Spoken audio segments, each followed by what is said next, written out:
ព័ត៌មានជាតិសំខាន់ចុងក្រោយនៅក្នុងវគ្គនេះគឺពាក់ព័ន្ធទៅនឹងអាជ្ញាធរបានក្រើនរំលឹកប្រជាពលរដ្ឋឲ្យប្រុងប្រយ័ត្នក្រោយការចាក់ចែងទៅកាន់ស្រុកកំណើតខណៈពេលដែលកំណើននៃគ្រោះថ្នាក់ចរាចរណ៍នៅក្នុងកំឡុងពេលរដូវបុណ្យភ្ជុំគឺកំពុងតែប្រឈមហើយសមត្ថកិច្ចគឺកំពុងតែមានវិធានការរឹតបន្តឹងតាមចំណតរថយន្តឈ្នួល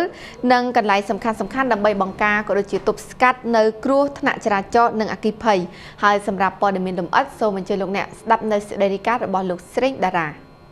មកគិតមកទល់នឹងពេលនេះនៅសល់តែរយៈពេលមួយសប្តាហ៍ទៀតប៉ុណ្ណោះរដូវភ្ជុំធំនឹងឈានចូលមកដល់ជាមួយគ្នានោះអាជ្ញាធរមានសមត្ថកិច្ចនៅក្នុងទីក្រុងភ្នំពេញបានចាប់ផ្ដើមបង្កើនការពង្រឹងសន្តិសុខរួមនឹងរក្សាសណ្ដាប់ធ្នាប់ចរាចរណ៍នៅបរិវេណរាជធានីភ្នំពេញផងដែរខណៈដែលពលរដ្ឋបានត្រៀមលក្ខណៈធ្វើដំណើរទៅកាន់ស្រុកភូមិកំណើតជាទូទៅឲ្យតែរដូវបុណ្យទានម្ដងសកម្មភាពមមាញឹកនៅក្នុងការចរាចរណ៍តាមដងផ្លូវជាតិនានាបរិវេណក្រុងភ្នំពេញតែងតែមានការកកស្ទះជារឿងធម្មតាប៉ុន្តែអ្វីដែលគួរឲ្យព្រួយបារម្ភនោះគឺមជ្ឈរាជចរាចរណ៍មិនដែលអត់ឱនឲ្យអ្នកមិនគោរពច្បាប់ចរាចរណ៍នោះឡើយរួមទាំងកត្តាគ្រោះថ្នាក់ផ្សេងជាដើមយ៉ាងណាមិញសម្រាប់រដូវភ្ជុំបិណ្ឌឆ្នាំនេះអាជ្ញាធរក៏បានបដូរផែនការដោយការចុះណែនាំដល់ក្រុមហ៊ុនដឹកជញ្ជូនឬក៏អ្នកបើកបរដោយផ្ទាល់ផងដែរនេះបើតាមការឲ្យដឹងពីអាជ្ញាធរក្រុងភ្នំពេញរដូវបុណ្យទានម្ដងមនុស្សជាច្រើនអ្នកតែងតែត្រូវមជ្ឈរាជផ្ដាច់ជីវិតនិងបង្ករបួសខណៈដែលពួកគេបានជួបនៅគ្រោះថ្នាក់ចរាចរណ៍ប៉ុន្តែបើធៀបទៅនឹងថ្ងៃធម្មតាឃើញថាគ្រោះថ្នាក់ចរាចរណ៍មានកំណើនគួរឲ្យព្រួយបារម្ភនេះបើតាមការបញ្ជាក់ពីប្រធាននាយកដ្ឋានសណ្ដាប់ធ្នាប់នៃអគ្គស្នងការដ្ឋាននគរបាលជាតិលោកឧត្តមសេនីយ៍ហឹមយ៉ានបានថ្លែងប្រាប់ទូរទស្សន៍បាយ័នព័ត៌មានចង់ជំរាបជូនថាជារៀងរាល់ពិធីបុណ្យគឺស្ថានភាពចរាចរណ៍តែងតែមានការមមាញឹកលើសពីថ្ងៃធម្មតាហើយគ្រោះថ្នាក់តែងតែមានកំណើនខ្ពស់បើប្រៀបធៀបទៅនឹងថ្ងៃធម្មតាដែលក្នុងមួយថ្ងៃជាមធ្យមយើងឃើញថាថ្ងៃខ្លះក៏មានស្លាប់5នាក់ថ្ងៃខ្លះស្លាប់1នាក់2នាក់អញ្ចឹងគឺចំនួនថ្ងៃបុណ្យគឺមានខ្ពស់ជាងអាច7នាក់ឬក៏8នាក់អីចឹងអត្រាស្លាប់ហើយនៅរបួសនឹងអាចឡើងដល់20នាក់ឬក៏ជាង10នាក់អីខុសពីថ្ងៃធម្មតាដែលមានតែ10នាក់ឬក៏6នាក់7នាក់អីចឹងអញ្ចឹងគឺក្នុងឱកាសពិធីបុណ្យហ្នឹងអគ្គស្នងការដ្ឋាននគរបាលជាតិតែងតែដាក់ចេញនៅផែនការរក្សាសណ្ដាប់ធ្នាប់ចរាចរណ៍ណែនាំដល់កងកម្លាំងនគរបាលទូទាំងប្រទេសនគរបាលចរាចរណ៍ទូទាំងប្រទេសនេះគឺឲ្យអនុវត្តបញ្ហាទី1គឺការផ្សព្វផ្សាយអប់រំជាមុនដល់ប្រជាពលរដ្ឋឲ្យបានដឹងអំពីសុវត្ថិភាពចរាចរណ៍នឹងត្រូវធ្វើអីខ្លះក្នុងនោះគឺការឲ្យអ្នកបើកបរទាំងអស់ហ្នឹងគឺកុំដឹកលើសចំណប់ណាលើសចំនួនកំណត់បាទដឹកទាំងទំនិញទាំងមនុស្សហ្នឹងលើសចំណោទឬក៏លើសចំនួនកំណត់ដែលជាកត្តាមួយនាំឲ្យងាយរងគ្រោះងាយមានគ្រោះថ្នាក់កើតឡើងបាទហើយបញ្ហាទី2នោះគឺការបើកបរគឺស្ថិតនៅក្នុងល្បឿនដែលច្បាប់កំណត់ហើយបញ្ហាទី3គឺការបើកបរដែលមិនស្ថិតនៅក្រោមជាតិស្រវឹងព្រោះថ្ងៃបុណ្យទាននេះគឺមានកំណើននៃការរងគ្រោះដោយការបើកបរដែលស្ថិតនៅក្រោមជាតិស្រវឹងអញ្ចឹងគឺបញ្ហានេះគឺជារឿងសំខាន់ហើយបញ្ហាទី4គឺរឿងការបើកបរគោរពសិទ្ធិអធិភាពគោរពសញ្ញាចរាចរណ៍ស្រដៀងគ្នានេះក្រៅពីតាមបណ្ដាខេត្តនៅទីក្រុងភ្នំពេញគ្រោះថ្នាក់ចរាចរណ៍ក៏តែងតែបង្កអន្តរាយផងដែរនៅពេលដែលយើងមានការធ្វេសប្រហែសតែបន្តិច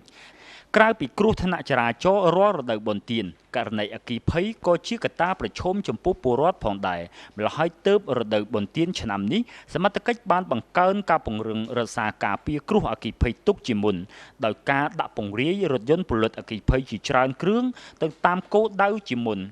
នេះគឺជាប្រសាសន៍ប្រធានការិយាល័យនិងបង្ការពលិតអគ្គិភ័យក្រុងភ្នំពេញលោកណេតវណ្ណថាបានប្រាប់តាមទូរស័ព្ទកាលពីរសៀលថ្ងៃ26កញ្ញាក្នុងនោះយើងបានត្រៀមកម្លាំង120%ដើម្បីត្រៀមជួយក្នុងឱកាសបុណ្យភ្ជុំបិណ្ឌនេះយើងជាទូទៅក្នុងរដូវបុណ្យភ្ជុំបិណ្ឌនេះក្នុងពាក់ព័ន្ធទៅនឹងគ្រោះអគ្គិភ័យគឺអត់ទៅដូចពីចូលឆ្នាំទេបាទវាខុសគ្នាត្រង់ថារដូវភ្ជុំបិណ្ឌគឺវាមានភ្លៀងច្រើនអញ្ចឹងគឺពាក់ព័ន្ធការនៃអគ្គិភ័យមានតិចតួចដូចឆ្នាំនេះគឺយើងថ្ងៃការបិណ្ឌពី ទី4ណាទី5បាទគឺយើងមានអគ្គិភ័យមួយលើកនៅក្នុងរេសង្កាត់ក្នុងទឹកនេះបាទដែលមានពាក់ព័ន្ធអគ្គិភ័យក្នុងទីសោគឺយើងបានពង្រឹងក្នុងបិទថ្មីបិទតែរដូវប្រាំងមិនបិទតែយើងក៏បានពង្រឹងកម្លាំងយើង100%ដើម្បីតម្រង់ពលប្រជាពលរដ្ឋនៅក្នុងថ្ងៃឆ្លងបុណ្យជុំបិណ្ឌ3ថ្ងៃនេះដែលជាទូទៅគឺយើងថ្ងៃទី14 15ហ្នឹងបាទតែថ្ងៃឆ្លងបុណ្យជុំបុណ្យធំនោះគឺយើងអាចថាមានគ្រោះអគ្គិភ័យកើតឡើងព្រោះអីប្រជាពលរដ្ឋជាទូទៅគឺថ្ងៃឆ្លងបុណ្យធំនោះគឺប្រជាពលរដ្ឋក្នុងរាជធានីភ្នំពេញក៏ដូចជាប្រទេសកម្ពុជាយើងតែងតែទៅស្រុកកំណើតអញ្ចឹងគឺវាអាចមានការធ្វើប្រហែលឬមួយអាចមានការបង្កឲ្យមានអគ្គិភ័យពេលដែលប្រជាពលរដ្ឋបងប្អូនដែលចាក់ចេញពីលំនៅឋានទៅជាពិសេសគឺលំនៅឋានតែគាត់ចាក់សោហើយគាត់អាចដឹកជញ្ជូនភូមិនៅក្នុងផ្ទះមុននឹងចេញទៅវត្តអារាមនោះគឺអាចមានចាក់សោចោលអញ្ចឹងគឺអាចមានកបង្កអាចពីគ្រោះអគ្គិភ័យក្នុងថ្ងៃនោះបាទអញ្ចឹងជាទូទៅយើងបានត្រៀមបំរុង 100% រៀងរាល់ឆ្នាំចឹងដែរគឺយើងថែមការឆ្នាំចាស់ចឹងដែរបាទនៅសប្តាហ៍ក្រោយនេះរដូវភ្ជុំធំនឹងឈានចូលមកដល់ជាមួយគ្នានោះពលរដ្ឋក៏ត្រៀមចាកចេញពីទីក្រុងភ្នំពេញឆ្ពោះទៅកាន់ស្រុកភូមិកំណើតមុន2ឬ3ថ្ងៃផងដែរខណៈដែលតម្លៃរថយន្តឈ្នួលចាប់ផ្ដើមដំឡើង10000ឬ20000រៀលបន្ថែមលើតម្លៃធម្មតាទៅតាមខេត្តជិតឬឆ្ងាយដើម្បីបញ្ជាក់អំពីគោលជំហរអាជ្ញាធរថាតើមុនរដូវភ្ជុំបិណ្ឌឆ្នាំនេះអាជ្ញាធរមានវិធានការបែបណាដើម្បីកាត់បន្ថយអត្រាគ្រោះថ្នាក់នោះសូមស្ដាប់ការលើកឡើងពីអភិបាលរាជធានីភ្នំពេញឯកឧត្តមប៉ាសុចិត្រវង្សដូចតទៅគឺជារៀងរាល់ឆ្នាំប្រជាពលរដ្ឋនៃរាជធានីភ្នំពេញតែងបានចូលរួមយ៉ាងសស្រាក់សស្រាំនៅក្នុងពិធីបុណ្យភ្ជុំបិណ្ឌប្រពៃណីជាតិរបស់យើងហើយរៀងរាល់ឆ្នាំក៏យើងឃើញសកម្មភាពចរាចរណ៍របស់បងប្អូនប្រជាពលរដ្ឋគឺមមាញឹកណាស់គឺទៅតាមបានចេញដំណើរពីផ្ទះទៅវត្តអារាមឬក៏កាន់ទៅតាមបណ្ដាខេត្តផ្សេងៗហើយនៅតាមបណ្ដាខេត្តក៏មានការធ្វើចរាចរណ៍ចូលមកទីក្រុងភ្នំពេញដែរដូចនេះគឺយើងឃើញថាដើម្បីបង្កលក្ខណៈឲ្យការប្រារព្ធនៅពិធីបុណ្យប្រពៃណីនេះបានល្អប្រសើរ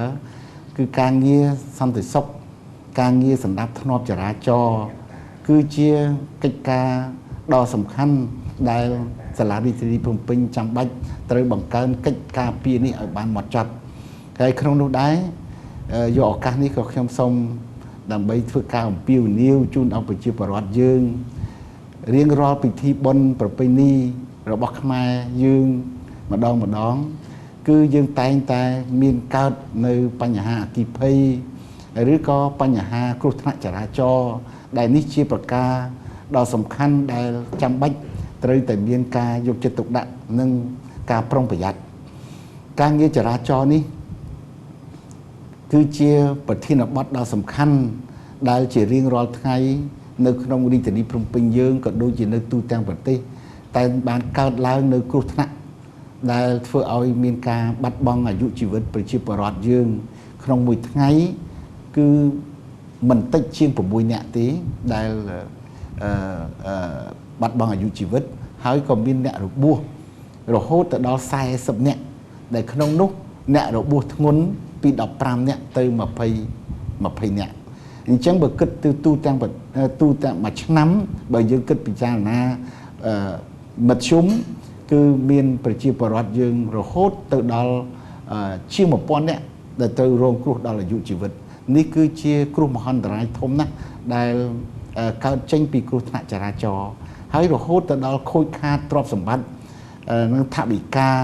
ក្នុងមួយឆ្នាំមានរហូតដល់ទៅជាង$300 លានសហរដ្ឋអាមេរិកដែលបាត់បង់ដោយសារតែគ្រោះថ្នាក់ចរាចរណ៍នេះជាប្រការមួយដ៏សំខាន់ដែលសូមអំពាវនាវឲ្យបងប្អូនយើងគឺប្រុងប្រយ័ត្ននៅក្នុងការបើកបរគោរពច្បាប់ចាំបាច់ត្រូវតែមានការយោគយល់គ្នាបាទហើយក្នុងនោះដែរការសេពសូរាគ្រឿងស្រវឹងនៅក្នុងឱកាសបើកបរក៏ជាកត្តាដែលនាំឲ្យកើតមាននៅការគ្រោះថ្នាក់នេះកំណើនឡើងខ្ពស់ដែរគឺអត្រានេះខ្ពស់ណាស់ដែលដោយសារតែគ្រឿងស្រវឹងអញ្ចឹងសូមអំពាវនាវសូមឲ្យបងប្អូនប្រជាពលរដ្ឋជាម្ចាស់យានយន្តត្រូវតែមានការប្រុងប្រយ័ត្នហើយនឹងគោរពច្បាប់ចរាចរណ៍នេះឲ្យបានល្អចំណុចទី2ដោយសារថាប្រពៃណីខ្មែរយើងត្រូវមានការអុជធូបអុជទៀននៅតាមផ្ទះ